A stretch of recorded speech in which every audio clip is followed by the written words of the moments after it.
Welcome to achievers academy Shivamogga. ಆತ್ಮೀಯ ಸ್ಪರ್ಧಾರ್ಥಿ ಮಿತ್ರರೇ, ನಾನು ನಿಮ್ಮ ಮಹೇಶ್ ಕೇಸ್. ಹಿಂದಿನ ಕ್ಲಾಸಲ್ಲಿ PGCET ಆಸ್ಪಿರೆಂಟ್ಸಿಗಾಗಿ ಅಥವಾ ಮುಂದೆ ಬರುವಂತಹ MBA PGCET ಎಕ್ಸಾಮ್ಗೆ ಯಾವ ರೀತಿ ಸಿಲೆಬಸ್ ಇರುತ್ತೆ, ಅಥವಾ ಯಾವಾಗ ಎಕ್ಸಾಮ್ ಡೇಟ್ಗಳು ಅನೌನ್ಸ್ ಆಗುತ್ತೆ, ಅಥವಾ ಯಾವಾಗ ನಿಮಗೆ ಎಕ್ಸಾಮ್ ಕಂಡಕ್ಟ್ ಮಾಡ್ತಾರೆ, ಅಥವಾ ಆ ಸಿಲೆಬಸ್ಸಲ್ಲಿ ಯಾವ್ಯಾವ ಪಾರ್ಟ್ ಇರುತ್ತೆ, ನೀವು ಏನನ್ನು ಸ್ಟಡಿ ಮಾಡಬೇಕು ಅನ್ನೋದನ್ನು ಡೀಟೇಲಾಗಿ ಡಿಸ್ಕಸ್ ಮಾಡಿದ್ವಿ. ಇವತ್ತು ಈ ಕ್ಲಾಸಲ್ಲಿ ಅದೇ PGCET MBA ನಿಮ್ಮ ಮುಂಬರುವಂತಹ ಎಕ್ಸಾಮಿಗೆ ಏನಿದೆ, ಎಕ್ಸಾಮಿಗೆ ರಿಲೇಟೆಡ್ ಆಗಿ ಅಥವಾ ಎಕ್ಸಾಮಿಗೆ ಹೆಲ್ಪ್ಫುಲ್ ಆಗಲಿ ಅಂತ ಪ್ರೀವಿಯಸ್ ಇಯರ್ ಕ್ವಶನ್ ಪೇಪರ್ನ ನಾನು ಅನಾಲಿಸಿಸ್ ಮಾಡ್ತಾ ಇದ್ದೀನಿ. ಅದು ಪಾರ್ಟ್ 1 ಆಗಿರುತ್ತೆ. ಅದರಲ್ಲಿ ಸೆಕ್ಷನ್ B ಜನರಲ್ ನಾಲೆಡ್ಜ್ ಅನ್ನುವಂತಹ ಪಾರ್ಟಲ್ಲಿ ಪ್ರೀವಿಯಸ್ ಇಯರ್ ಕೇಳಿರುವಂತಹ ಕ್ವಶನ್ಸನ್ನು ನಾನು ಡಿಸ್ಕಸ್ ಮಾಡ್ತಾ ಹೋಗ್ತೀನಿ. ಅದರಲ್ಲೂ ಕೂಡ ಕರೆಂಟ್ ಅಫೇರ್ಸ್ ರಿಲೇಟೆಡ್ ಕ್ವಶನ್ಸನ್ನು ನಾನು ಡಿಸ್ಕಸ್ ಮಾಡೋದಿಲ್ಲ. ಯಾಕೆಂದರೆ current affairs related previous year ಏನು ಕೇಳಿರ್ತಾನೋ ಅದು ಪ್ರೀವಿಯಸ್ ಇಯರಿಗಾಗಿರುತ್ತೆ. ಅಟ್ ಪ್ರೆಸೆಂಟ್ ಇಯರ್ ಏನಿದೆ, ಅಟ್ ಪ್ರೆಸೆಂಟ್ ಇಯರ್ಗೆ ನೀವು ಪ್ರೆಸೆಂಟ್ ಇಯರ್ನ ಕರೆಂಟ್ ಅಫೇರ್ಸನ್ನು ನೋಡ್ಕೊಂಡು ಹೋಗಬೇಕಾಗತ್ತೆ ಎಕ್ಸಾಮಿಗೆ. ಜನರಲ್ ನಾಲೆಡ್ಜ್ ಅಂದರೆ ನಿಮಗೆ ಜನರಲ್ ನಾಲೆಡ್ಜ್ ಮಾತ್ರ ಕೇಳಿರಲ್ಲ, ಜನರಲ್ ನಾಲೆಡ್ಜ್ ಜೊತೆಗೆ ಸ್ಟ್ಯಾಟಿಕ್ GK ಆಗಿರ್ಬೋದು ಅಥವಾ ಸ್ಟೇಟ್ ವೈಸ್ ರಿಲೇಟೆಡ್ ಇನ್ಫಾರ್ಮೇಷನ್ ಕೂಡ ಕೇಳಿರ್ತಾರೆ. ಹಾಗಾಗಿ ಆ ಕ್ವಶನ್ಸನ್ನ ಇವತ್ತು ನಾವು ಈ ಪಾರ್ಟ್ 1ಅಲ್ಲಿ ಡಿಸ್ಕಸ್ ಮಾಡ್ತಾ ಹೋಗ್ತೀನಿ. ಅದೇ ರೀತಿ ನಮ್ಮಲ್ಲೇ ಕೂಡ ಬ್ಯಾಚ್ ಸ್ಟಾರ್ಟ್ ಆಗಿದೆ. ನೀವು ಅಲ್ಲೂ ಕೂಡ ಜಾಯ್ನ್ ಆಗ್ಬೋದು. ಬ್ಯಾಚಿಗೆ ಕೂಡ ಜಾಯ್ನ್ ಆಗಿ ನಿಮಗೆ ಡೀಟೇಲ್ ಗೈಡೆನ್ಸಸ್ನ ಕೊಡ್ತಾ ಹೋಗ್ತಾರೆ, ಮೆಟೀರಿಯಲ್ಸ್ ನಿಮಗೆ ಕೊಡ್ತಾರೆ. ಅದೇ ರೀತಿ ಪ್ರತಿಯೊಂದು ಗೈಡೆನ್ಸಸ್ನು ಪ್ರೊವೈಡ್ ಮಾಡ್ತಾ ಹೋಗ್ತಾರೆ. ಯಾವ ರೀತಿ ಎಕ್ಸಾಮನ್ನು ಕ್ರ್ಯಾಕ್ ಮಾಡಬೇಕು ಅಥವಾ ಯಾವ ಸೆಕ್ಷನ್ನಲ್ಲಿ ಯಾವ ರೀತಿ ಸ್ಕೋರ್ ಮಾಡಬೇಕು ಅನ್ನೋದನ್ನು ಪ್ರತಿಯೊಂದು ಗೈಡ್ಲೈನ್ಸಸ್ನ ನೀವು ಫಾಲೋ ಮಾಡಿದ್ದೇ ಆದಲ್ಲಿ ಮುಂಬರುವಂತಹ PGCET ಎಕ್ಸಾಮನ್ನು ನೀವು ಕೂಡ ಕ್ರಾಕ್ ಮಾಡ್ತೀರಾ, ಅಥವಾ ನಿಮ್ಮ ನೆಕ್ಸ್ಟ್ ಡ್ರೀಮ್ MBA ಏನಿದೆ ಅದನ್ನು ಕೂಡ ನೀವು ರೀಚ್ ಮಾಡ್ಬೋದು. ಅಚೀವರ್ಸ್ ಅಕಾಡೆಮಿ ಶಿವಮೊಗ್ಗ ಅನ್ನುವಂಥದ್ದು ಸದಾ ನಿಮ್ಮ ಬೆನ್ನೆಲುಬಾಗಿರುತ್ತೆ, ಅಥವಾ ಆ್ಯಸ್ ಎ ಬೇಸ್ ಆಗಿ ನಿಮ್ಮ ಹಿಂದೆ ನಾವಿದ್ದೇವೆ. ನೀವು ನಮ್ಮೊಂದಿಗೆ ಜಾಯ್ನ್ ಆದಲ್ಲಿ 100% ನಿಮ್ಮ MBA ಅನ್ನುವಂತಹ ಡ್ರೀಮನ್ನು ನೀವು ರೀಚ್ ಮಾಡ್ಕೊಳ್ಬೋದು. ಹಾಗಾಗಿ ಯಾರೆಲ್ಲ ಮುಂಬರುವಂತಹ MBA ಅಥವಾ PGCET ಎಕ್ಸಾಮನ್ನು ಕಾನ್ಸಂಟ್ರೇಟ್ ಮಾಡ್ತಾ ಇದ್ದೀರಾ, ನಿಮ್ಮ ಸ್ಟಡಿ ಏನಿದೆ ಡೇ ಬೈ ಡೇ ಇಂಪ್ರೂವ್ ಮಾಡ್ಕೊಳ್ಳಿ. ಅಥವಾ ಯಾರಾದರೂ ನೆಕ್ಸ್ಟ್ ಇನ್ನೂ ಸ್ಟಾರ್ಟ್ ಮಾಡಿ ಇಲ್ಲದೆ ಇರೋರಿದ್ದರೆ ಇವತ್ತಿಂದನೇ ನಿಮ್ಮ ಸ್ಟಡಿನ ಸ್ಟಾರ್ಟ್ ಮಾಡ್ಕೊಳ್ಳಿ. ನಿಮ್ಮದೇ ಆದಂತಹ ಪ್ಲಾನ್ ಆ್ಯಂಡ್ ಸ್ಟ್ರಾಟಜಿಯೊಂದಿಗೆ ಮೂವ್ ಆಗಿ 100% ಸಕ್ಸಸ್ ಅನ್ನೋದು ಕೂಡ ನಿಮ್ಮದೇ ಆಗಿರುತ್ತೆ. Believe in your self, everything is possible ಅಂತ ಹೇಳ್ತೀವಿ. ನಿಮ್ಮ ಮೇಲೆ ನಿಮಗೆ ನಂಬಿಕೆ ಇದ್ದರೆ ನೀವೇನು ಬೇಕಾದರೂ ಸಾಧಿಸ್ಬೋದು. ಹಾಗಾಗಿ ನೀವು ಚೂಸ್ ಮಾಡುವಂತಹ ಕೋರ್ಸ್ ಫಸ್ಟ್ ನಿಮಗೆ ಇಂಟ್ರೆಸ್ಟ್ ಇರಬೇಕಾಗತ್ತೆ. ಬೇಸ್ಡ್ ಆನ್ ದ್ಯಾಟ್ ನೀವೇನು ಮಾಡ್ಬೋದು, ಆ ಕೋರ್ಸಲ್ಲಿ ಅಥವಾ ಯಾವುದೇ ಒಂದು ನೀವು ಕೋರ್ಸ್ ಚೂಸ್ ಮಾಡಿದ್ದೀರ ಅಂದರೆ ಅದರಲ್ಲಿ ನೀವು ಅಚೀವ್ ಮಾಡ್ತಾ ಹೋಗ್ಬೋದು. ಹಾಗಾದರೆ ಈ ಜನರಲ್ ನಾಲೆಡ್ಜನ್ನು ಪಾರ್ಟ್ ಹೇಳಿದ್ದೆ, ಅದರಲ್ಲಿ ನಿಮಗೆ ಕರೆಂಟ್ ಅಫೇರ್ಸ್ ಮಾತ್ರ ಕೇಳಲ್ಲ, ಸ್ಟ್ಯಾಟಿಕ್ GK ಅಂದರೆ ಸ್ಟೇಟ್ ವೈಸ್ ಇನ್ಫಾರ್ಮೇಷನ್ಸ್ ಆಗಿರ್ಬೋದು, ಅಥವಾ ಇನ್ಯಾವುದೋ ರಿಲೇಟೆಡ್ ಯಾವುದು ಕರೆಂಟ್ ಅಫೇರ್ಸ್ ಅಂದರೆ ನಿಮಗೆ ಅದು ಚೇಂಜಸ್ ಆಗ್ತಾ ಇರುತ್ತೆ. ಸ್ಟ್ಯಾಟಿಕ್ GK ಚೇಂಜ್ ಆಗೋದಿಲ್ಲ. ಬೇಸ್ ಆ್ಯಸ್ ಇಟ್ ಈಸ್ ಇರುತ್ತೆ ಸ್ಟ್ಯಾಟಿಕ್ GK. ಹಾಗಾಗಿ ಸ್ಟ್ಯಾಟಿಕ್ GK ಕೂಡ ಕ್ವಶನ್ಸನ್ನು ಕೇಳ್ತಾರೆ. ಇವತ್ತು ನಾನು ಈ ಕ್ಲಾಸಲ್ಲಿ ಪ್ರೀವಿಯಸ್ ಇಯರ್ ಕೇಳಿರುವಂತಹ ಕ್ವಶನ್ಸನ್ನು ಡಿಸ್ಕಸ್ ಮಾಡ್ತಾ ಹೋಗ್ತೀವಿ. ಹಾಗಾದರೆ ಕ್ವಶನ್ಸ್ ನೋಡೋದಾದರೆ ಫಸ್ಟ್ ಕ್ವಶನ್ಸ್ ನಿಮಗೆ ಈ ರೀತಿದೆ. ಪ್ರೀವಿಯಸ್ ಇಯರ್ ಎಕ್ಸಾಮಲ್ಲಿ ಕೇಳಿರುವಂತಹ ಕ್ವಶನ್ಸ್ ಇದು. India's oldest iron and steel plant is at ಅಂತ ಕೇಳ್ತಾರೆ. ಇದು ನಿಮಗೆ ಸ್ಟ್ಯಾಟಿಕ್ GK ರಿಲೇಟೆಡ್ ಆಗಿರುತ್ತೆ, ಯಾಕಂದರೆ ಚೇಂಜ್ ಆಗಲ್ಲ. Oldest iron and steel plant ಎಲ್ಲಿ ಸಿಚುವೇಟೆಡ್ ಆಗಿದೆ, ಈಸ್ ಆಟ್ ಅಂತ ಅಷ್ಟೇ ಕೇಳಿದ್ದಾರೆ, ಅಥವಾ ಈ ಸಿಚುವೇಟೆಡ್ ಆಟ್ ಅಂತಲೂ ಕೇಳ್ಬೋದು ನಿಮಗೆ ಎಕ್ಸಾಮಲ್ಲಿ. ಹಾಗಾದರೆ India's oldest iron and steel plant ಇರುವಂಥದ್ದು ನಿಮಗೆ ಆಪ್ಷನ್ C ಜಮ್ಶೆಡ್ಪುರ. ಈ ಜಮ್ಶೆಡ್ಪುರದಲ್ಲಿ ನಿಮಗೆ oldest iron and steel plant situated ಆಗಿರುವಂಥದ್ದು. ಹಾಗಾಗಿ ಇದು ಕೂಡ ನಿಮಗೆ ಗೊತ್ತಿರಬೇಕಾಗತ್ತೆ. ನಿಮಗೆ ಅದೇ ರೀತಿ ಇನ್ನೊಂದು ಯಾವುದೋ ಮುಂಬರುವಂಥ ಎಕ್ಸಾಮಲ್ಲಿ ಇನ್ನೊಂದು ಯಾವುದೋ ಕೇಳ್ಬೋದು. ಓಲ್ಡೆಸ್ಟ್ ಇಲ್ಲಿ ಐರನ್ ಆ್ಯಂಡ್ ಸ್ಟೀಲ್ ಕೇಳಿದ್ದಾರೆ, ನಿಮಗೆ ನೆಕ್ಸ್ಟ್ ಇನ್ಯಾವುದೋ ಓಲ್ಡೆಸ್ಟ್ ನ್ಯೂಕ್ಲಿಯರ್ ಅಥವಾ ಥರ್ಮಲ್ ಪವರ್ ಪ್ಲ್ಯಾಂಟ್ ಕೇಳ್ಬೋದು. ಹಾಗಾಗಿ ಅದೆಲ್ಲ ಇನ್ಫಾರ್ಮೇಷನ್ಗಳು ನಿಮಗೆ ಗೊತ್ತಿರಬೇಕಾಗತ್ತೆ. ನಿಮಗೆ ಆ ಪ್ರತಿಯೊಂದು ಇನ್ಫಾರ್ಮೇಷನ್ ಅಥವಾ ಪ್ರತಿಯೊಂದು ಮೆಟೀರಿಯಲ್ಸನ್ನು ನಾವು ಪ್ರೊವೈಡ್ ಮಾಡ್ತಾ ಹೋಗ್ತೀವಿ. ಹಾಗಾಗಿ ನೀವು ಅಚೀವರ್ಸ್ ಅಕಾಡೆಮಿಯನ್ನು ಸೇರಿದ್ದೆ ಆದಲ್ಲಿ ನಿಮ್ಮ ಫ್ಯೂಚರ್ MBA ಏನಿದೆ ಆ ಡ್ರೀಮನ್ನು ಕೂಡ ನೀವು ಸಕ್ಸಸ್ ಮಾಡ್ಕೊಳ್ಬೋದು. ಹಾಗಾದರೆ ನೆಕ್ಸ್ಟ್ ಸೆಕೆಂಡ್ ಕ್ವಶನ್ಸನ್ನು ನೋಡ್ತಾ ಹೋಗೋಣ. ಸೆಕೆಂಡ್ ಕ್ವಶನ್ಸ್ ಹೀಗಿದೆ. Which of the following agency has the power to declare any company as a sick? ಯಾವ ಏಜೆನ್ಸಿಗೆ ರೈಟ್ಸ್ ಇದೆ, ಅಥವಾ ಯಾವ ಏಜೆನ್ಸಿ ಒಂದು ಕಂಪನಿ ಸಿಕ್ ಆದಾಗ ಅಂದರೆ ಆ ಕಂಪನಿ ಫೈನಾನ್ಷಿಯಲಿ ಲಾಸ್ ಆದಾಗ ಆ ಕಂಪನಿ ಕ್ಲೋಸ್ ಮಾಡುವಂಥ ಸಿಚುವೇಶನಲ್ಲಿ ಇರುತ್ತೆ, ರನ್ ಮಾಡಲಿಕ್ಕೆ ಸಾಧ್ಯವಾಗದೇ ಇದ್ದಂಥ ಪರಿಸ್ಥಿತಿಯಲ್ಲಿ ಅದನ್ನು ಸಿಕ್ ಅಂತ ಹೇಳ್ತೀವಿ. ಹಾಗಾದರೆ ಒಂದು ಕಂಪನಿನ ಸಿಕ್ ಅಂತ ಡಿಕ್ಲೇರ್ ಮಾಡಬೇಕಾದ್ರೆ ಯಾವ ಏಜೆನ್ಸಿಗೆ ಪವರ್ ಇದೆ? So which of the following agency having the power? So ಅದು ರಿಸರ್ವ್ ಬ್ಯಾಂಕ್ ಆಫ್ ಇಂಡಿಯಾನ, ಅದನ್ನೇ RBI ಅಂತ ಹೇಳ್ತೀವಿ, ಅಥವಾ MRTPC ಅಂತ ಹೇಳ್ತೀವಿ, monopolies and restrictive trade practices commission, NCLT national company law tribunal, ಅಥವಾ BIFR board for industrial and financial reconstructions, ಅದನ್ನು ನಾವು BIFR ಅಂತ ಹೇಳ್ತೀವಿ. ಸೊ ಯಾವುದೋ ಒಂದು industry fully completely financially loss ಆಗಿದೆ ಅಂದರೆ ಆ ರೀಕನ್ಸ್ಟ್ರಕ್ಷನ್ಸ್ ಮಾಡುವಂಥದ್ದು ಈ ಬೋರ್ಡ್ನ ರೆಸ್ಪಾನ್ಸಿಬಿಲಿಟಿ ಆಗಿರುತ್ತೆ. ಸೊ ಇಲ್ಲಿ ನಿಮಗೆ ಏಜೆನ್ಸಿ ಇರುವಂಥದ್ದು power to declare a company as a sick. ಇದು ಯಾವ ಏಜೆನ್ಸಿ ಅಂದರೆ option C, NCLT national company law tribunal. Aspirants confusion ಆಗಬೇಡಿ, ನೀವು ಕೆಲವೊಂದು ಕಡೆ ನೋಡಿದರೆ option D BIFR board for industrial and financial reconstructions ಅಂತ ಹೇಳ್ತಾರೆ. ಬಟ್ ಇದು 2016 ತನಕ ನಿಮಗೆ ಇದೇ ಬೋರ್ಡ್ ಇತ್ತು. ಯಾವುದೇ ಒಂದು ಕಂಪನಿಯನ್ನು ಸಿಕ್ಕಂತ ಡಿಕ್ಲೇರ್ ಮಾಡ್ಬೇಕಾದ್ರೆ ಮೊದಲು BIFR ಅಂತಲೇ ಇತ್ತು, ಅಥವಾ ಇವರೇ ಡಿಕ್ಲೇರ್ ಮಾಡ್ತಾಯಿದ್ರು. ಆಫ್ಟರ್ ದಟ್ 2016 ಈ ಏಜೆನ್ಸಿ ಫಾರ್ಮೇಷನ್ ಆಗಿರುವಂಥದ್ದು NCLT national company law tribunal ಏನು ಫಾರ್ಮೇಷನ್ ಆಯಿತು, ಫಾರ್ಮೇಷನ್ ಆದಮೇಲೆ ನಿಮಗೆ ಸೊ ಈ BIFR ಬದಲು NCLT ಅವರು ಡಿಕ್ಲೇರ್ ಮಾಡ್ತಾ ಇದ್ದಾರೆ ಒಂದು ಕಂಪನಿನ ಸಿಕ್ ಅನ್ನೋದು, ಅಥವಾ ಆ ಕಂಪನಿ ಯಾವ ಪೊಸಿಷನಲ್ಲಿದೆ ಅನ್ನೋದು NCLT ಅವರು ಡಿಟರ್ಮಿನೇಷನ್ ಮಾಡ್ತಾ ಇದ್ದಾರೆ. ಹಾಗಾಗಿ ಕನ್ಫ್ಯೂಷನ್ ಆಗಬೇಡಿ. ಸೊ ಇದೇ ರೀತಿ ನೆಕ್ಸ್ಟ್ ಕ್ವಶನ್ಸ್ ನೋಡ್ತಾ ಹೋಗೋಣ. ಹಾಗಾದರೆ which of the following is the basis for determining ಮೊನೋಪಲಿ status of A business by competition commission? So ಯಾವ ಬೇಸಿಸ್ ಮೇಲೆ ಡಿಟರ್ಮಿನೇಷನ್ ಮಾಡ್ತಾರೆ? ಸೊ ಅದನ್ನೇ basis for determining ಮೊನೋಪಲಿ status of A business by competition commission. So competition commission ಅವರು ಮೊನೋಪಲಿ ಸ್ಟೇಟಸನ್ನು determination ಮಾಡ್ತಾರೆ. ಹಾಗಾದರೆ ಅದು ಯಾವುದರ base ಮೇಲೆ ಮಾಡ್ತಾರೆ? ಕಂಪನಿಯ ಸೈಜ್ ಬೇಸ್ ಮೇಲೆ ಮಾಡ್ತಾರಾ? ಸೊ ಕಂಪನಿ ಯಾವ ಸೈಜ್ ಅಥವಾ ಸೈಜ್ ಆಫ್ ಕಂಪನಿ ಆಗಿರ್ಬೋದು. ನೆಕ್ಸ್ಟ್ ಸೈಜ್ ಆಫ್ ಮಾರ್ಕೆಟಾ, ಎಕ್ಸ್ಪೆಂಡಿಚರ್ ಆನ್ ಅಡ್ವರ್ಟೈಸಿಂಗ್, ಆ ಕಂಪನಿ ಎಕ್ಸ್ಪೆಂಡಿಚರ್ ಮೇಲೆ ಎಷ್ಟು ಅಡ್ವರ್ಟೈಸಿಂಗ್ ಎಕ್ಸ್ಪೆಂಡಿಚರ್ ಇನ್ಕರ್ ಮಾಡಿದೆ ಅನ್ನೋದ್ರ ಬೇಸ್ ಮೇಲೆ, ಅಥವಾ ಮಾರ್ಕೆಟ್ ಶೇರ್ ಆಫ್ ದಿ ಕಂಪನಿನ. ಸೊ ಇಲ್ಲಿ ನಿಮಗೆ ಮೊನೋಪಲಿ ಸ್ಟೇಟಸ್, ಒಂದು ಬಿಸ್ನೆಸ್ಸಿನ ಮೊನೋಪಲಿ ಸ್ಟೇಟಸನ್ನು ಡಿಟರ್ಮಿನೇಷನ್ ಮಾಡುವಂಥದ್ದು ಅಥವಾ ನಿರ್ಧರಿಸುವಂಥದ್ದು market share of the company ಆಗಿರುತ್ತೆ. ಯಾವತ್ತೂ ಕೂಡ ಒಂದು ಕಂಪನಿಯ ಮಾರ್ಕೆಟ್ ಶೇರಿನೇ ಬೇಸ್ಡ್ ಆನ್ ದಟ್ ಆ ಬಿಸ್ನೆಸ್ಸಿನ ಮೊನೋಪಲಿ ಸ್ಟೇಟಸನ್ನು ನಾವು ಡಿಟರ್ಮಿನೇಷನ್ ಮಾಡ್ತಾ ಹೋಗ್ತೀವಿ, ಅಥವಾ ಕಾಂಪಿಟೇಷನ್ ಕಮಿಷನ್ ಅವರು ಡಿಟರ್ಮಿನೇಷನ್ ಮಾಡ್ತಾ ಹೋಗ್ತಾರೆ. ಹಾಗಾಗಿ ನಿಮ್ಮ answer market share of the company ಆಗಿರುತ್ತೆ. So remaining option wrong. So ಹಾಗಾಗಿ ಆಪ್ಷನ್ ಡಿ ಅನ್ನೋದು ನಿಮ್ಮ ರೈಟ್ ಆನ್ಸರ್ ಆಗಿರುತ್ತೆ. ಸೊ ಹಾಗಾದರೆ ಇದೇ ರೀತಿ ನೆಕ್ಸ್ಟ್ ಕ್ವಶನ್ಸ್ ನೋಡ್ತಾ ಹೋಗೋಣ. Monetary policy refers to the policy relating to. So ಈ ಕ್ವಶನ್ಸ್ಗಳು ನಿಮಗೆ ಚೇಂಜ್ ಆಗಲ್ಲ, ಯಾಕಂದರೆ ಇದು ಕರೆಂಟ್ ಅಫೇರ್ಸ್ ರಿಲೇಟೆಡ್ ಅಲ್ಲ, ಯಾಕಂದರೆ ಸ್ಟ್ರಾಟಜಿಗೆ related. Monetary policy refers to policy ಅಂದರೆ ಯಾವುದಕ್ಕೆ ರಿಲೇಟೆಡ್ ಆಗಿರುತ್ತೆ? Monetary policy supply of money ಅಥವಾ ಮನಿ ಸಪ್ಲೈಗೆ ರಿಲೇಟೆಡ್ ಆಗಿರುತ್ತಾ? Money supply and cost of ಕ್ರೆಡಿಟಿಗೆ ರಿಲೇಟೆಡ್ ಆಗಿರುತ್ತಾ? ಪ್ರಿಂಟಿಂಗ್ ಆಫ್ ಕರೆನ್ಸಿ ನೋಟ್ಸಿಗೆ ರಿಲೇಟೆಡ್ ಆಗಿರುತ್ತಾ? ಅಥವಾ ಡಿಮಾನಿಟೈಸೇಷನ್ ಅಂತ ಹೇಳ್ತೀವಿ, ಇದಕ್ಕೆ ರಿಲೇಟೆಡ್ ಆಗಿರುತ್ತಾ? ಸೊ ನಿಮಗೆ ಮಾನಿಟರಿ ಪಾಲಿಸಿ ರಿಲೇಟೆಡ್ ಆಗಿರುವಂಥದ್ದು ಮನಿ ಸಪ್ಲೈಗೂ ರಿಲೇಟೆಡ್ ಆಗಿರುತ್ತೆ, ಅದೇ ರೀತಿ ಕಾಸ್ಟ್ ಆಫ್ ಕ್ರೆಡಿಟಿಗೂ ಕೂಡ ರಿಲೇಟೆಡ್ ಆಗಿರುತ್ತೆ. ನಿಮಗೆ ಕನ್ಫ್ಯೂಷನ್ ಆಗಲಿ ಅಂತಲೇ ಮನಿ ಸಪ್ಲೈ ಮಾತ್ರ ಕೊಟ್ಟಿರ್ತಾರೆ.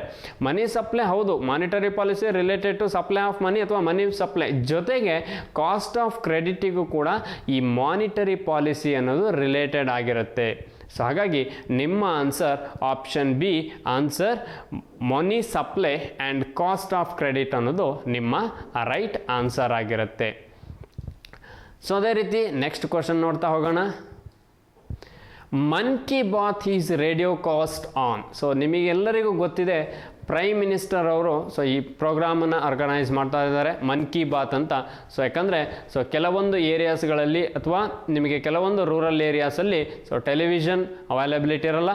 ಸೊ ಅಲ್ಲಿ ನಿಮಗೆ ರೇಡಿಯೋ ಕಾಸ್ಟ್ ಮುಖಾಂತರ ಸೊ ಅವ್ರು ಏನು ಮಾಡ್ತಾರೆ, ಸೊ ಪ್ರೈಮ್ ಮಿನಿಸ್ಟರ್ ಅವರು ಪ್ರೋಗ್ರಾಮ್ಸ್ಗಳನ್ನು ಎಕ್ಸ್ಪ್ಲೈನ್ ಮಾಡ್ತಾ ಹೋಗ್ತಾರೆ, ಅಥವಾ ಅವರಿಗೆ ಸೊ ಆ ಮನ್ ಕಿ ಬಾತ್ ಕಾನ್ವರ್ಸೇಷನನ್ನು ಮಾಡ್ತಾ ಹೋಗ್ತಾರೆ.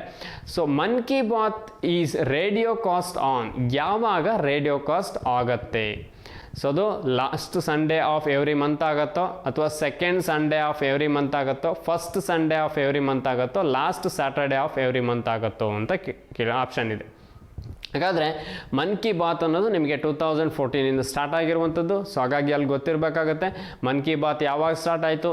ಸೊ ಅದನ್ನೆಲ್ಲ ನೋಡ್ಕೊಳ್ಳಿ ನೀವು. ಮನ್ ಕಿ ಬಾತ್ ಯಾವಾಗ ಸ್ಟಾರ್ಟ್ ಆಯಿತು ಅದು ಗೊತ್ತಿರಬೇಕು. ಸೊ ಅದೇ ರೀತಿ ಮನ್ ಕಿ ಬಾತ್ ರೇಡಿಯೋ ಕಾಸ್ಟ್ ಅಂತ ಕೇಳಿದ್ದಾರೆ, ಯಾವಾಗ ಆಗುತ್ತೆ. ಸೊ ಇದು ನಿಮಗೆ last Sunday of every month ಅಂತ ಹೇಳ್ತೀವಿ. So last Sunday of every month ಏನಿದೆ, ಸೊ ಆ ಲಾಸ್ಟ್ ಸಂಡೇ ನಿಮಗೆ ಮನ್ ಕಿ ಬಾತ್ ರೇಡಿಯೋ ಕಾಸ್ಟ್ ಆಗುವಂಥದ್ದು. ಸೊ ಹಾಗಾಗಿ ಇದರ ಬೇಸ್ ಮೇಲೂ ಕೂಡ ನಿಮಗೆ ನೆಕ್ಸ್ಟ್ ಯಾವುದಾದ್ರೂ ಕ್ವಶನ್ಸನ್ನು ಕೇಳ್ಬೋದು. ಹಾಗಾಗಿ ಈ ಮನ್ ಕಿ ಬಾತ್ಗಳು ಅಥವಾ ಗೌರ್ಮೆಂಟಿನ ಸ್ಕೀಮ್ಗಳು ನಿಮಗೆ ಗೊತ್ತಿರಬೇಕಾಗತ್ತೆ. ಸೊ ಅದೇ ರೀತಿ ನೆಕ್ಸ್ಟ್ ಕ್ವಶನ್ಸನ್ನು ನೋಡ್ತಾ ಹೋಗೋಣ. Which of the following is green field investment ಅಂತ ಹೇಳ್ತಾರೆ. ಸೊ ಅಂದರೆ ಯಾವುದನ್ನು ನಾವು ಗ್ರೀನ್ ಫೀಲ್ಡ್ ಇನ್ವೆಸ್ಟ್ಮೆಂಟ್ ಅಂತ ಹೇಳ್ತೀವಿ. ಎಕ್ಸ್ಪ್ಯಾನ್ಷನ್ ಆಫ್ ಆ್ಯನ್ ಎಕ್ಸಿಸ್ಟಿಂಗ್ FDIನ, so existing foreign direct investment ಏನಿದೆ ಆ ಫಾರಿನ್ ಡೈರೆಕ್ಟ್ ಇನ್ವೆಸ್ಟ್ಮೆಂಟನ್ನು ನಾವು ಎಕ್ಸ್ಪ್ಯಾನ್ಷನ್ ಮಾಡಿದರೆ ಅದು ಗ್ರೀನ್ ಫೀಲ್ಡ್ ಇನ್ವೆಸ್ಟ್ಮೆಂಟ್ ಆಗುತ್ತಾ, ಅಥವಾ ನ್ಯೂ ಫಾರಿನ್ ಇನ್ಸ್ಟಿಟ್ಯೂಷನಲ್ ಇನ್ವೆಸ್ಟ್ಮೆಂಟನ್ನು ನಾವು ಗ್ರೀನ್ ಫೀಲ್ಡ್ ಇನ್ವೆಸ್ಟ್ಮೆಂಟ್ ಅಂತ ಹೇಳ್ತೀವ, ಪ್ರೈವೇಟ್ ಈಕ್ವಿಟಿ ಇನ್ವೆಸ್ಟ್ಮೆಂಟ್ಸನ್ನು ನಾವು ಗ್ರೀನ್ ಫೀಲ್ಡ್ ಇನ್ವೆಸ್ಟ್ಮೆಂಟ್ ಅಂತ ಹೇಳ್ತೀವ, ಅಥವಾ setting up of A new business unit by A foreign company ಅಂತ ಹೇಳ್ತೀವಿ. ಸೊ ಇಲ್ಲಿ ನಿಮಗೆ ರೈಟ್ ಆನ್ಸರ್ ಆಗುವಂಥದ್ದು option D, setting up of A new business unit by A foreign company. So ಒಂದು foreign company ಒಂದು new business ಯೂನಿಟನ್ನು setup ಮಾಡಬೇಕು, ಅಥವಾ setting up of A new business by A parent company ಅಂತಲೂ ಹೇಳ್ತೀವಿ. ಯಾಕಂದರೆ ನಿಮಗೆ option parent company ಅಂತಲೂ ಕೊಡ್ತಾರೆ. ಹಾಗಾಗಿ ಸೊ ಪೇರೆಂಟ್ ಕಂಪನಿ ಅನ್ನೋದು ಗೊತ್ತಿರಬೇಕಾಗತ್ತೆ, ಅಥವಾ setting up of A business by foreign company ಅನ್ನೋದು ನಿಮ್ಮ right answer option D. So ಇದನ್ನು ನಾವು ಗ್ರೀನ್ ಫೀಲ್ಡ್ ಇನ್ವೆಸ್ಟ್ಮೆಂಟ್ ಅಂತ ಹೇಳ್ತೀವಿ. ಸೊ ಹಾಗಾಗಿ ಇದು ನಿಮಗೆ ಇನ್ವೆಸ್ಟ್ಮೆಂಟ್ ಅಥವಾ FDI ಬೇಸ್ ಮೇಲೆ ಕ್ವಶನ್ಸನ್ನು ಕೇಳ್ತಾರೆ, ಫಾರಿನ್ ಡೈರೆಕ್ಟ್ ಇನ್ವೆಸ್ಟ್ಮೆಂಟ್ ಬೇಸ್ ಮೇಲೆ ಕೇಳ್ತಾರೆ, ಅಥವಾ ಫಾರಿನ್ ಇನ್ಸ್ಟಿಟ್ಯೂಷನಲ್ ಇನ್ವೆಸ್ಟ್ಮೆಂಟ್ಸು ಬೇಸ್ ಮೇಲೆ ಕೇಳ್ಬೋದು, ಅಥವಾ ಈಕ್ವಿಟಿ ಇನ್ವೆಸ್ಟ್ಮೆಂಟ್ ಬೇಸ್ ಮೇಲೆ ಕೇಳ್ಬೋದು, ಅಥವಾ ಫಾರಿನ್ ಕಂಪನಿ ಅಥವಾ MNCs ರಿಲೇಟೆಡ್ ನಿಮಗೆ ಕ್ವಶನ್ಸನ್ನು ಕೇಳ್ಬೋದು. ಹಾಗಾಗಿ ಗೊತ್ತಿರಬೇಕಾಗತ್ತೆ. ಸೊ ಅದೇ ರೀತಿ ನೆಕ್ಸ್ಟ್ ಕ್ವಶನ್ಸ್ ನೋಡುತ್ತಾ ಹೋಗೋದಾದರೆ, Maharatna is a title given to a public enterprise to denote. So ಈ ಮಹಾರತ್ನ ಅಂತ ಪಬ್ಲಿಕ್ ಎಂಟರ್ಪ್ರೈಸಸ್ಗೆ ಒಂದು ಟೈಟಲ್ಸ್ ಕೊಡ್ತಾ ಹೋಗ್ತಾರೆ. Is a title given to public enterprise to denote. So ಯಾವುದನ್ನು ಡಿನೋಟ್ ಮಾಡಲಿಕ್ಕೆ ಈ ಟೈಟಲ್ಸನ್ನು ಕೊಡ್ತಾ ಇದ್ದಾರೆ ಮಹಾರತ್ನ ಅನ್ನುವಂಥದ್ದು. ಅಂದರೆ ಸೊ ಅದು ನಿಮಗೆ ಅದರ ಸೈಜನ್ನು ಡಿನೋಟ್ ಮಾಡುತ್ತಾ, ಅಥವಾ ನೆಕ್ಸ್ಟ್ ಬ್ರ್ಯಾಂಡ್ ಇಮೇಜ್ ಡಿನೋಟ್ ಮಾಡಲಿಕ್ಕೆ ಮಹಾರತ್ನ ಅನ್ನುವಂಥ ಟೈಟಲ್ ಕೊಡ್ತಾರಾ, ಅಥವಾ ಅದರ ಟೋಟಲ್ ಟರ್ನ್ ಓವರ್ ಬೇಸ್ ಮೇಲೆ ಅವರು ಮಹಾರತ್ನ ಅನ್ನುವಂಥ ಟೈಟಲ್ ಕೊಡ್ತಾರೆ, ಅಥವಾ ದಿ ಆಟೋನಮಿ ಬೇಸ್ ಮೇಲೆ ಅಥವಾ ಪಬ್ಲಿಕ್ ಎಂಟರ್ಪ್ರೈಸಸ್ನ ಆಟೋನಮಿ ಬೇಸ್ ಮೇಲೆ ಮಹಾರತ್ನ ಟೈಟಲ್ ಕೊಡ್ತಾರೆ. ಸೊ ಮಹಾರತ್ನ ಟೈಟಲ್ ಕೊಡುವಂಥದ್ದು option D, the autonomy of public enterprises. Public ಎಂಟರ್ಪ್ರೈಸಸ್ನ ಆಟೋನಮಿ ಏನಿದೆ ಅದರ ಬೇಸ್ ಮೇಲೆ ನಿಮಗೆ ಮಹಾರತ್ನ ಅಂತುವಂತಹ ಟೈಟಲ್ ಕೊಡ್ತಾ ಹೋಗ್ತಾರೆ. ಸೊ ಈ ರೀತಿ ನಿಮಗೆ ಸ್ಟ್ರಾಟಜಿಕ್ ಆಗಿರ್ಬೋದು ಅಥವಾ ಕರೆಂಟ್ ಅಫೇರ್ಸ್ ಕ್ವಶನ್ಸನ್ನು ಕೇಳ್ತಾ ಹೋಗ್ತಾರೆ. ಇದು ನಿಮಗೆ ಜಸ್ಟ್ ಒಂದು ಬ್ಲೂ ಪ್ರಿಂಟ್ ಅಷ್ಟೇ. ಹಾಗಾಗಿ ನಾನಿಲ್ಲಿ ನಿಮಗೆ ಡೀಟೇಲ್ ಆಗಿ ಎಕ್ಸ್ಪ್ಲೇನ್ ಮಾಡೋದಿಲ್ಲ, ಯಾಕಂದರೆ ಯಾವ ರೀತಿ ಕ್ವಶನ್ಸ್ ಬರುತ್ತೆ ಅನ್ನೋದನ್ನು ಹೇಳ್ತಾ ಹೋಗ್ತೀನಿ ಅಷ್ಟೇ. ಸೊ ಈ ರೀತಿ ಕ್ವಶನ್ಸನ್ನು ಪ್ರೀವಿಯಸ್ ಇಯರ್ ಕೇಳಿದರು. ಹಾಗಾದರೆ ನೀವು ಪ್ರೆಸೆಂಟ್ ಇಯರ್ಲಿ ಯಾವ ರೀತಿ ಪ್ರಿಪೇರ್ ಆಗಬೇಕು, ಪ್ರತಿಯೊಂದು ಸ್ಟೇಟ್ ವೈಸ್ ಇನ್ಫಾರ್ಮೇಷನ್ನ ನೀವು ರೆಡಿ ಮಾಡ್ಕೊಳ್ಬೇಕಾಗತ್ತೆ. ಸ್ಟೇಟ್ ವೈಸ್ ಇನ್ಫಾರ್ಮೇಷನ್ಗಳು ಗೊತ್ತಿರಬೇಕು ನಿಮಗೆ. ಸೊ ಅದೇ ರೀತಿ ನೆಕ್ಸ್ಟ್ ಕ್ವಶನ್ಸ್ ನೋಡ್ತಾ ಹೋಗೋಣ. ಹಾಗಾದರೆ ಆಯುಷ್ಮಾನ್ ರಿಲೇಟೆಡ್ ಟು ಅಂತ ಕೇಳಿದ್ದಾರೆ. ಯಾವುದೋ ಒಂದು ಕ್ವಶನ್ ಪೇಪರಲ್ಲಿ ನಿಮಗೆ PGCET ಪೇಪರಲ್ಲಿ ಆಯುಷ್ಮಾನ್ ರಿಲೇಟೆಡ್ ಕ್ವಶನ್ಸನ್ನು ಕೇಳಿದ್ದಾರೆ. ಈ ಪ್ರೆಸೆಂಟ್ ಇಯರ್ಲಿ ಆಯುಷ್ಮಾನ್ ಪ್ಲೇಸಲ್ಲಿ ಇನ್ನೊಂದು ಯಾವುದೋ ಪ್ರೈಮ್ ಮಿನಿಸ್ಟರ್ ಸ್ಕೀಮು ಅಥವಾ ಸೆಂಟ್ರಲ್ ಗೌರ್ಮೆಂಟಿನ ಸ್ಕೀಮ್ ಬಗ್ಗೆ ನಿಮಗೆ ಕೇಳ್ಬೋದು. ಸೊ ಆಯುಷ್ಮಾನ್ ರಿಲೇಟೆಡ್ ಟು ಯಾವುದಕ್ಕೆ ರಿಲೇಟೆಡ್ ಆಗಿದೆ?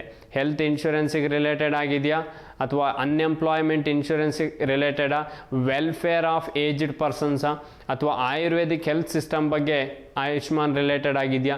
ಸೊ ಆಯುಷ್ಮಾನ್ ರಿಲೇಟೆಡ್ ಆಗಿರುವಂಥದ್ದು ಹೆಲ್ತ್ ಇನ್ಶೂರೆನ್ಸ್. ಸೊ ಇದು ನಿಮಗೆ ಗೊತ್ತಿರಬೇಕು. ಇಲ್ಲಿ ಆಯುಷ್ಮಾನ್ ಕೇಳಿದ್ದಾರೆ, ನಿಮಗೆ ಮುಂಬರುವಂಥ ಎಕ್ಸಾಮ್ಗಳಲ್ಲಿ ಮನರೇಗಾ ಆಗಿರ್ಬೋದು ಅಥವಾ ಇನ್ನೊಂದು ಯಾವುದೋ ಸ್ಕೀಮ್ ಬಗ್ಗೆ ಕೇಳ್ಬೋದು. ಹಾಗಾಗಿ ಪ್ರತಿಯೊಂದು ಸ್ಕೀಮ್ಗಳು ಗೊತ್ತಿರಲಿ.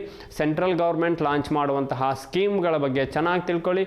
ಬಜೆಟ್ ರಿಲೇಟೆಡ್ ಇದ್ದರೆ ಬಜೆಟ್ ರಿಲೇಟೆಡನ್ನು ಚೆನ್ನಾಗಿ ತಿಳ್ಕೊಳ್ಳಿ. ಸೊ ಹಾಗಾಗಿ ಬೇಸ್ಡ್ ಆನ್ ದಟ್ ನಿಮಗೆ ಮುಂಬರುವಂತಹ PGCET ಎಕ್ಸಾಮ್ಗಳಲ್ಲಿ ಅದು ಯೂಸ್ಫುಲ್ ಆಗುತ್ತೆ. ಸೊ ಅದೇ ರೀತಿ ನೆಕ್ಸ್ಟ್ ಕ್ವಶನ್ ನೋಡೋದಾದರೆ, Hornbill festival is celebrated in which of the following States in India ಅಂತ ಇದೆ. ಸೊ ಇದು ನಿಮಗೆ static G K related. So Hornbill ಅಂತಹ ಫೆಸ್ಟಿವಲನ್ನು ಇಂಡಿಯಾದ ಯಾವ ಸ್ಟೇಟಲ್ಲಿ ಸೆಲೆಬ್ರೇಟ್ ಮಾಡ್ತಾರೆ? ಸೊ ಹಾರ್ನ್ಬಿಲ್ ಸೆಲೆಬ್ರೇಟ್ ಮಾಡುವಂಥದ್ದು ನಿಮಗೆ ಆಪ್ಷನ್ ನೋಡಿದರೆ ನಾಗಾಲ್ಯಾಂಡ್ ಇದೆ, ಮಿಜೋರಾಂ ಇದೆ, ಅಸ್ಸಾಂ ಇದೆ, ಮೇಘಾಲಯ ಇದೆ. ಸೊ ಇಲ್ಲಿ ಹಾರ್ನ್ಬಿಲ್ಲನ್ನು ಸೆಲೆಬ್ರೇಟ್ ಮಾಡುವಂಥದ್ದು ನಾಗಾಲ್ಯಾಂಡ್ ಅನ್ನುವಂಥದ್ದು ನಿಮ್ಮ ರೈಟ್ ಆನ್ಸರ್ ಆಗಿರುತ್ತೆ. ಸೊ ಮಿಜೋರಾಂ, ಅಸ್ಸಾಮಲ್ಲಿ ಬಿಹು ನೃತ್ಯ ಅಂತ ಹೇಳ್ತೀವಿ, ಅಥವಾ ಅಲ್ಲಿ ಡ್ಯಾನ್ಸಿಗೆ ಅದು ಫೇಮಸ್. ಅದೇ ರೀತಿ ಮಿಜೋರಾಮು, ಮೇಘಾಲಯಗಳು ಕೂಡ ಫೇಮಸ್ ಆಗುತ್ತೆ. ಯಾಕಂದರೆ ನಿಮಗೆ ನಾಗಾಲ್ಯಾಂಡ್ ಆಗಿರ್ಬೋದು, ಮಿಜೋರಾಂ ಆಗಿರ್ಬೋದು, ಮೇಘಾಲಯ ಆಗಿರ್ಬೋದು, ಅಸ್ಸಾಂ ಆಗಿರ್ಬೋದು, ಮಣಿಪುರ್ ಆಗಿರ್ಬೋದು, ಈ ಸ್ಟೇಟ್ಗಳಲ್ಲಿ ಬರುವಂತಹ ಡ್ಯಾನ್ಸ್ ಮತ್ತು ಫೆಸ್ಟಿವಲ್ಸನ್ನು ಚೆನ್ನಾಗಿ ನೋಡ್ಕೊಳ್ಳಿ. ಯಾಕಂದರೆ ಮುಂಬರುವಂತಹ ಎಕ್ಸಾಮ್ಗಳಲ್ಲಿ ಕೇಳ್ತಾರೆ. ಸೊ ಅದು ಇಂಪಾರ್ಟೆಂಟ್ ಕೂಡ, ಯಾಕಂದರೆ ಅವರು ಟ್ರೈಬಲ್ ಸ್ಟೇಟ್ಸ್ ಆಗಿರೋದ್ರಿಂದ ಡ್ಯಾನ್ಸ್ ಮತ್ತು ಫೆಸ್ಟಿವಲ್ಲಿಗೆ ಆ ಸ್ಟೇಟ್ಗಳು ಫೇಮಸ್ ಆಗಿರುತ್ತೆ. ಹಾಗಾಗಿ ನಿಮಗೆ ನಾಗಾಲ್ಯಾಂಡ್ ಆಗಿರ್ಬೋದು, ಮಿಜೋರಾಂ ಆಗಿರ್ಬೋದು, ಅಸ್ಸಾಂ ಆಗಿರ್ಬೋದು, ಮೇಘಾಲಯ ಆಗಿರ್ಬೋದು, ಮಣಿಪುರ್ ಆಗಿರ್ಬೋದು, ಈ ಸ್ಟೇಟ್ಗಳು ತುಂಬ ಇಂಪಾರ್ಟೆಂಟ್ ಆಗುತ್ತೆ. ಆ ಸ್ಟೇಟ್ಗಳ ಬೇಸ್ ಮೇಲೆ ನಿಮಗೆ ಕ್ವಶನ್ಸನ್ನು ಕೇಳ್ತಾರೆ.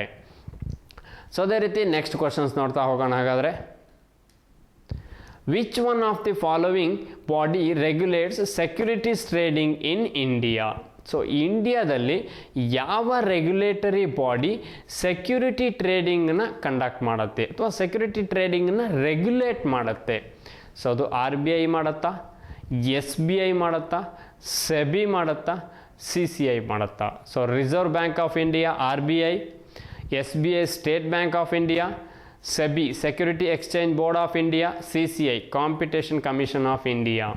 ಸೊ ಇಲ್ಲಿ ನಿಮಗೆ ಸೆಕ್ಯೂರಿಟಿ ಟ್ರೇಡಿಂಗ್ ಮಾಡುವಂಥದ್ದು SEBI Security Exchange Board of India. Security trading ಆಗಿರ್ಬೋದು ಅಥವಾ ಶೇರ್ ಮಾರ್ಕೆಟ್ ಆಗಿರ್ಬೋದು. ಸೊ ಶೇರ್ ಮಾರ್ಕೆಟನ್ನು ನಾವು ಕೂಡ ಶೇರ್ ಮಾರ್ಕೆಟ್ ಅಂತ ಹೇಳ್ತೀವಿ.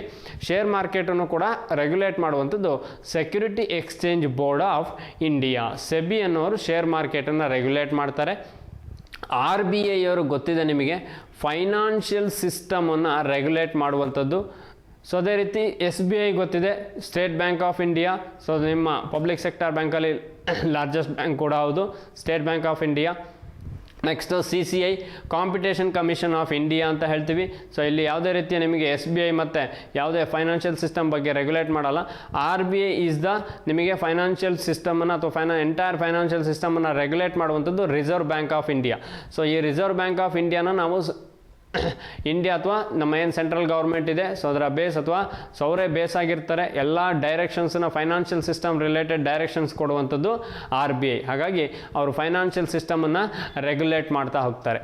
ಸೊ ನಿಮಗಿಲ್ಲಿ ಸೆಕ್ಯೂರಿಟಿ ಟ್ರೇಡಿಂಗನ್ನು ಯಾರು ರೆಗ್ಯುಲೇಟ್ ಮಾಡ್ತಾರೆ ಅಂತ ಕೇಳಿದ್ದಾರೆ. ನೆಕ್ಸ್ಟ್ ಅದೇ ರೀತಿ ಇನ್ನೊಂದು ಯಾವುದೋ ಕ್ವಶನ್ಸ್ ಕೇಳ್ಬೋದು.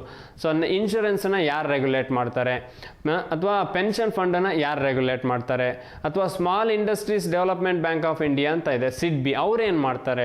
ಸೊ ಹಾಗಾಗಿ ಪ್ರತಿಯೊಂದು ಆದಂತಹ ರೆಗ್ಯುಲೇಟರಿ ಬಾಡೀಸ್ ಇದೆ. ಸೊ 10 to 15 ರೆಗ್ಯುಲೇಟರಿ ಬಾಡೀಸ್ ಇದೆ. ಆ ರೆಗ್ಯುಲೇಟರಿ ಬಾಡೀಸ್ ಬಗ್ಗೆ ನಿಮಗೆ ಇನ್ಫಾರ್ಮೇಷನ್ ಗೊತ್ತಿರಬೇಕಾಗತ್ತೆ. ಯಾವ ರೆಗ್ಯುಲೇಟರಿ ಬಾಡಿ ಯಾವ ಫೀಲ್ಡನ್ನು ರೆಗ್ಯುಲೇಟ್ ಮಾಡ್ತಾರೆ. ಅಥವಾ ಆರ್ ಬಿ ಐ ರಿಲೇಟೆಡ್ ನಿಮಗೆ ಮಾನಿಟರಿ ಪಾಲಿಸಿ ಬಗ್ಗೆ ಕ್ವಶನ್ಸನ್ನು ಕೇಳ್ಬೋದು. ಅಥವಾ ಸೆಬಿ ರಿಲೇಟೆಡ್ ಅವರ ಏನು ಮಾಡ್ತಾರೆ, ಅಥವಾ ಸೆಕ್ಯೂರಿಟಿ ಎಕ್ಸ್ಚೇಂಜ್ ಬೋರ್ಡ್ ಆಫ್ ಇಂಡಿಯಾದವರು ಯಾವ ರೀತಿ ಶೇರ್ ಮಾರ್ಕೆಟನ್ನು ರೆಗ್ಯುಲೇಟ್ ಮಾಡ್ತಾರೆ ಅನ್ನೋದು ನಿಮಗೆ ಗೊತ್ತಿರಬೇಕಾಗತ್ತೆ. ಸೊ ಹಾಗಾಗಿ ಈ ರೀತಿ ಕ್ವಶನ್ಸ್ಗಳನ್ನು ನಿಮಗೆ ಕೇಳ್ತಾ ಹೋಗ್ತಾರೆ. ಸೊ ನೀವು ಜಸ್ಟ್ ಕರೆಂಟ್ ಅಫೇರ್ಸ್ ಅಂದರೆ ಅಥವಾ ಜನರಲ್ ನಾಲೆಡ್ಜ್ ಅಂದರೆ ಆ ಜನರಲ್ ನಾಲೆಡ್ಜನ್ನು ಮಾತ್ರ ಓದಬೇಡಿ, ಅಥವಾ ಕರೆಂಟ್ ಅಫೇರ್ಸ್ ಮಾತ್ರ ಓದಬೇಡಿ. ಕರೆಂಟ್ ಅಫೇರ್ಸ್ ಓದೋದಕ್ಕೂ ಮೊದಲು ನೀವು ಸ್ಟೇಟ್ ವೈಸ್ ಇನ್ಫಾರ್ಮೇಷನನ್ನು ತಿಳ್ಕೊಳ್ಳಿ, ಸ್ಟ್ಯಾಟಿಕ್ ಜಿ ಕೆ ತಿಳ್ಕೊಳ್ಳಿ. ಅದು ಡ್ಯಾನ್ಸ್ ಆಗಿರ್ಬೋದು, ಫೆಸ್ಟಿವಲ್ ಆಗಿರ್ಬೋದು, ನ್ಯಾಷನಲ್ ಪಾರ್ಕ್ಗಳಾಗಿರ್ಬೋದು, ಅಥವಾ ರೆಗ್ಯುಲೇಟರಿ ಅಥಾರಿಟೀಸ್ ಆಗಿರ್ಬೋದು, ಅಥವಾ ನಿಮಗೆ ಯಾವುದು ಪ್ರೈಸ್ಗಳಾಗಿರ್ಬೋದು. ಸೊ ಕೆಲವೊಂದು ಅವಾರ್ಡ್ಗಳನ್ನು ಕೊಡ್ತಾ ಹೋಗ್ತಾರೆ. ಸೊ ಅವಾರ್ಡ್ಗಳ ಬಗ್ಗೆ ಗೊತ್ತಿರಬೇಕಾಗತ್ತೆ. ಸ್ಪೋರ್ಟ್ಸ್ ರಿಲೇಟೆಡ್ ಟರ್ಮಿನಾಲಜೀಸನ್ನು ತಿಳ್ಕೊಳ್ಳಿ. ಸ್ಪೋರ್ಟ್ಸಲ್ಲಿ ಯಾರು ಅಚೀವ್ಮೆಂಟ್ಸ್ ಮಾಡಿದರೆ, ಅಥವಾ ಸ್ಪೋರ್ಟ್ಸಲ್ಲಿ ಯಾರೋ ಒಬ್ಬ ಯಾವುದೋ ಬುಕ್ಸ್ ಬರೆದಿದ್ರೆ, ಅಥವಾ ಯಾವುದೋ ಬುಕ್ಸ್ ಲಾಂಚ್ ಮಾಡಿದರೆ ರೀಸೆಂಟಾಗಿ, ಅದ್ರ ಬಗ್ಗೆ ತಿಳ್ಕೊಳ್ಬೇಕಾಗತ್ತೆ ನೀವು. ಸೊ ಅದೇ ರೀತಿ ಸೆಂಟ್ರಲ್ ಗೌರ್ಮೆಂಟಿಂದ ಬರುವಂತಹ ಹೊಸ ಸ್ಕೀಮ್ಗಳ ಬಗ್ಗೆ ನಿಮಗೆ ಗೊತ್ತಿರಬೇಕು.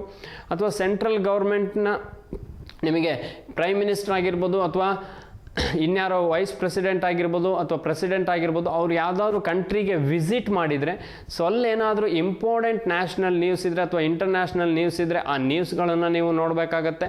ಸೊ ಯಾಕಂದರೆ ಅದರ ಬೇಸ್ ಮೇಲೆ ಕ್ವಶನ್ಸ್ ಕೇಳಿರ್ತಾರೆ, ಹಾಗಾಗಿ ಅದು ಕೂಡ ಕರೆಂಟ್ ಅಫೇರ್ಸ್ ಪಾರ್ಟಲ್ಲಿ ಬರ್ತಾ ಹೋಗುತ್ತೆ. ಸೊ ನಾನು ಇಲ್ಲಿ ಏನು 10 ಕ್ವಶನ್ಸನ್ನು ಡಿಸ್ಕಸ್ ಮಾಡಿದ್ದೀನಿ ಇವತ್ತಿನ ಕ್ಲಾಸಲ್ಲಿ, ಇದು ಜಸ್ಟ್ ನಿಮಗೆ ಒಂದು ಬ್ಲೂ ಪ್ರಿಂಟ್ ಅಷ್ಟೇ. ಈ ರೀತಿ ಕ್ವಶನ್ಸ್ ಬರುತ್ತೆ ಅನ್ನೋದಕ್ಕೆ ಒಂದು ಬ್ಲೂ ಪ್ರಿಂಟ್ ಅಷ್ಟೇ. ಇದೇ ಕ್ವಶನ್ಸ್ ಬರುತ್ತೆ ಅಥವಾ ಇದೇ ಬೇಸ್ ಮೇಲೆ ನೆಕ್ಸ್ಟ್ ಕ್ವಶನ್ಸ್ ಕೇಳ್ತಾರೆ ಹೇಳೋಕ್ಕಾಗಲ್ಲ. ಕೇಳಿದ್ರು ಕೇಳ್ಬೋದು, ಕೇಳ್ದೇನೇ ಇರ್ಬೋದು. ಸೊ ಅಥವಾ ಇದೇ ಬೇಸ್ ಮೇಲೆ ನೆಕ್ಸ್ಟ್ ಕ್ವಶನ್ಸ್ ಕೇಳದೇ ಇರ್ಬೋದು. ಬಟ್ ಇದೇ ರೀತಿ ಕ್ವಶನ್ಸನ್ನು ಅಥವಾ ಈ ರೀತಿ ಬೇಸ್ ಇಟ್ಕೊಂಡ್ರೆ ನೀವು ನೆಕ್ಸ್ಟ್ ಯಾವ ರೀತಿ ಕ್ವಶನ್ಸ್ ಕೇಳ್ಬೋದು ಅನ್ನೋದನ್ನು ನೋಡ್ತಾ ಹೋಗ್ಬೋದು. ಸೊ ಅದು ಕರೆಂಟ್ ಅಫೇರ್ಸ್ ಅಂದರೆ ಕರೆಂಟ್ ಅಫೇರ್ಸ್ ಮಾತ್ರ ಅಲ್ಲ, ಕರೆಂಟ್ ಅಫೇರ್ಸ್ ಜೊತೆಗೆ current affairs, static GK, general knowledge ಅಂತ ಹೇಳ್ತೀವಿ ಟೋಟಲ್ ಆಗಿ. ಹಾಗಾಗಿ ಅದಷ್ಟು ನೀವು ಕವರ್ ಮಾಡಬೇಕಾಗತ್ತೆ 25 ಮಾರ್ಕ್ಸಿಗೆ. ಸೊ ಇನ್ನು ತುಂಬ ಕ್ವಶನ್ಸನ್ನು ಕೇಳಿದ್ದಾರೆ ಪ್ರೀವಿಯಸ್ ಇಯರ್ ಎಕ್ಸಾಮ್ಗಳಲ್ಲಿ. ನೀವು ಕ್ವಶನ್ ಪೇಪರನ್ನು ಬೇಕಾದರೆ ಸರ್ಚ್ ಮಾಡಿ ನೋಡಿ ಯಾವ್ಯಾವ ರೀತಿ ಕರೆಂಟ್ ಅಫೇರ್ಸಲ್ಲಿ ಕ್ವಶನ್ಸನ್ನು ಕೇಳ್ತಾರೆ ಅಂತ. ಸೊ ನಾನು ಮುಂಬರುವಂತಹ ಪಾಠಗಳಲ್ಲಿ ನಿಮಗೆ ರೀಸನಿಂಗ್ ಕ್ವಶನ್ಸ್ ಆಗಿರ್ಬೋದು ಅಥವಾ ಕ್ವಾಂಟಿಟೇಟಿವ್ ಆಪ್ಟಿಟ್ಯೂಡ್ ಆಗಿರ್ಬೋದು. ಸೊ ಆ ರೀಸನಿಂಗ್ ಮತ್ತು ಕ್ವಾಂಟ್ಸಲ್ಲಿ ಯಾವ ರೀತಿ ಕ್ವಶನ್ಸನ್ನು ಕೇಳ್ತಾರೆ, ಆ ಕ್ವಶನ್ಸನ್ನು ನೀವು ಸ್ಪೀಡಾಗಿ ಯಾವ ರೀತಿ ಸಾಲ್ವ್ ಮಾಡಬೇಕು ಅನ್ನೋದನ್ನು ಮುಂಬರುವಂತಹ ಪಾಠಗಳಲ್ಲಿ ಡಿಸ್ಕಸ್ ಮಾಡ್ತಾ ಹೋಗ್ತೀನಿ. ಸೊ ಹಾಗಾಗಿ ಯಾಕಂದರೆ ರೀಸನಿಂಗ್ ಮತ್ತು ಕ್ವಾಂಟಿಟೇಟಿವ್ ಆಪ್ಟಿಟ್ಯೂಡ್ ಅನ್ನೋದು ನಿಮಗೆ ತುಂಬ ಇಂಪಾರ್ಟೆಂಟ್ ಸಬ್ಜೆಕ್ಟ್ ಆಗಿರುತ್ತೆ. ನೀವು ಸ್ಪೀಡಾಗಿ ಕ್ವಶನ್ಸನ್ನು ಸಾಲ್ವ್ ಮಾಡಬೇಕಾಗತ್ತೆ. ಸೊ ಯಾವ ರೀತಿ ಸ್ಪೀಡಾಗಿ ಮಾಡ್ಬೋದು ಅನ್ನೋದನ್ನು ಮುಂಬರುವಂತಹ ಪಾಠಗಳಲ್ಲಿ ಡಿಸ್ಕಸ್ ಮಾಡ್ತಾ ಹೋಗೋಣ.